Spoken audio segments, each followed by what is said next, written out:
আপনারা তরুণদেরকে ইনভেস্ট করেন, আপনারা তরুণদেরকে ঋণ দেন, তরুণদেরকে টাকা দেন, তরুণদেরকে প্রশিক্ষিত করেন, সেই টাকা আপনি অর্থনীতি অনেক বেশি পাবেন।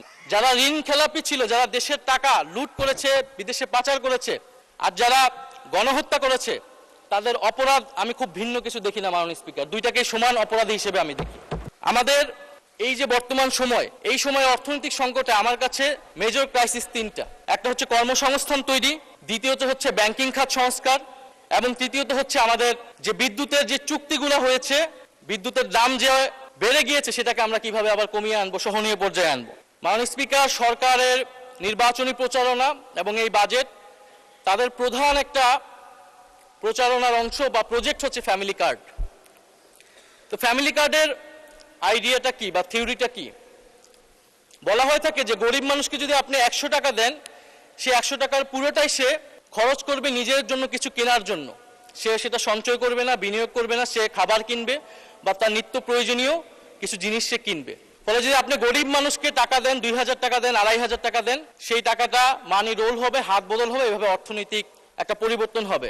আমি যেরকমটা বুঝেছি মাননীয় অর্থমন্ত্রী। তো ফ্যামিলি কার্ডের এই যে থিওরিটা এবং এই যে 41 লক্ষ এবং পরবর্তীতে এটা কয়েক কোটি, 2 কোটি পরিবারকে দেওয়া হচ্ছে, এর ফলে রুরাল অর্থনীতিতে টাকা ঢুকছে, এটা সত্য। কিন্তু মাননীয় স্পিকার, এই ফ্যামিলি কার্ড বা এই প্রজেক্টের মাধ্যমে আপনি কনজামশন ডিমান্ড তৈরি করতেছেন, আপনি কিন্তু প্রোডাকশন ডিমান্ড বা ইনভেস্টমেন্ট ডিমান্ড তৈরি করতেছেন না। সে টাকা দিয়ে কিনবে প্রোডাক্ট, সেই প্রোডাক্টটা সে ইন্ডিয়ান প্রোডাক্ট কিনবে, চাইনিজ প্রোডাক্ট কিনবে, কারণ এই দেশে তো প্রোডাকশন আপনি বাড়াচ্ছেন না, কিন্তু তাকে আপনি কনজামশনটা বৃদ্ধি করে দিচ্ছেন। ফলে আমাদের এই সময় প্রয়োজন ছিল ইনভেস্টমেন্ট ডিমান্ড তৈরি করা, সোসাইটিতে অর্থনীতিতে প্রোডাকশন ডিমান্ড তৈরি করা, মিডল ইকোনমি তৈরি করা, ক্ষুদ্র এবং মাঝারি শিল্পের বিকাশ তৈরি করা।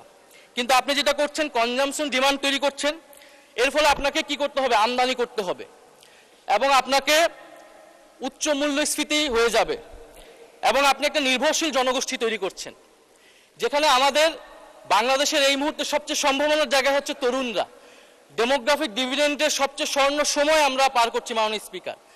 আমার দরকার ছিল তরুণদেরকে ইনভেস্ট করা।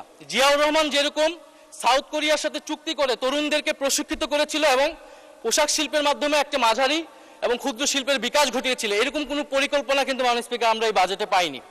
আপনারা তরুণদেরকে ইনভেস্ট করেন, আপনারা তরুণদেরকে ঋণ দেন, তরুণদেরকে টাকা দেন, তরুণদেরকে প্রশিক্ষিত করেন, সেই টাকা আপনি অর্থনীতি অনেক বেশি পাবেন। একজন তরুণ যদি কর্মক্ষম হয়, সে তার বাড়িতে 2500-এরও বেশি টাকা দিয়ে তার পরিবারকে সে দিতে পারবে মাননীয় স্পিকার।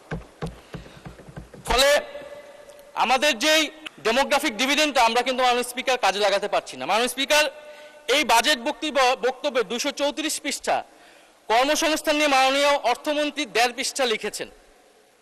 আরো কয়েক পৃষ্ঠা লিখলে আমরা বুঝতে পারতাম যে তিনি কর্মসংস্থানকে আরো বেশি গুরুত্ব দিচ্ছেন মাননীয় স্পিকার। দ্বিতীয়ত, ব্যাংকিং খাতের সংস্কারে যদি আসি মাননীয় স্পিকার, ব্যাংকিং খাতে 40,000 কোটি টাকা দেওয়া হচ্ছে। ব্যাংক রেজুলেশন আইন এই সরকার এসে বদল করেছে, সংস্কার করে যারা ঋণ খেলাপি ছিল, যারা দেশের টাকা পাচারকারী ছিল, তাদেরকে আবার সুযোগ দিচ্ছে। মাননীয় স্পিকার, যারা ঋণ খেলাপি ছিল, যারা দেশের টাকা লুট করেছে, বিদেশে পাচার করেছে, আর যারা গণহত্যা করেছে, তাদের অপরাধ আমি খুব ভিন্ন কিছু দেখি না মাননীয় স্পিকার, দুইটাকে সমান অপরাধী হিসেবে আমি দেখি। আপনি অ্যাসালম, শিকদার, জেমকন, বেক্সিমকো, নাসা, সামিট, ওরিয়ন, এই ধরনের গ্রুপগুলা যারা এই দেশের অর্থ পাচার করেছে, সেই সকল ঋণ খেলাপিদের বিরুদ্ধে আপনি কি আইনগত ব্যবস্থা নিচ্ছেন? এবং বিদ্যমান আইন দিয়ে আপনি আসলে তাদের বিরুদ্ধে খুব বেশি ব্যবস্থা নিতে পারবেন না, কারণ এসালমের দুর্নীতি, এটার সাথে রাষ্ট্র জড়িত ছিল সেই সময়। ডিজিএফআই-কে দিয়ে সে ইসলামী ব্যাংক দখল করেছে। এখন যদি মাননীয় স্বরাষ্ট্রমন্ত্রী বলেন শেয়ার হোল্ডার, আপনি তো আইনের ফাঁকফোকর দিয়ে তাকে শেয়ার দিয়ে দিতে পারবেন, কিন্তু সত্যটা হচ্ছে মাননীয় স্পিকার, তারা সেই সময় রাষ্ট্রযন্ত্র ব্যবহার করেছিল। ফলে আমাদেরকে এই ধরনের অর্থ পাচারকারীদের বিরুদ্ধে ব্যবস্থা নিতে হলে নতুন আইন লাগবে, এবং তাদের সম্পদ অথবা তারা যে সকল সম্পদ দেখিয়ে ঋণ নিয়েছিল সেগুলোকে জাতীয়করণ করা প্রয়োজন মাননীয় স্পিকার। সেই টাকা আপনি বন্ড করেন, সেই টাকা দিয়ে আপনি মাননীয় স্পিকার আপনি ব্যাংকে আবার ফেরত দেন, ব্যাংকিং খাতকে আপনি আবার একটা স্থিতিশীল জায়গায় নিয়ে আসেন।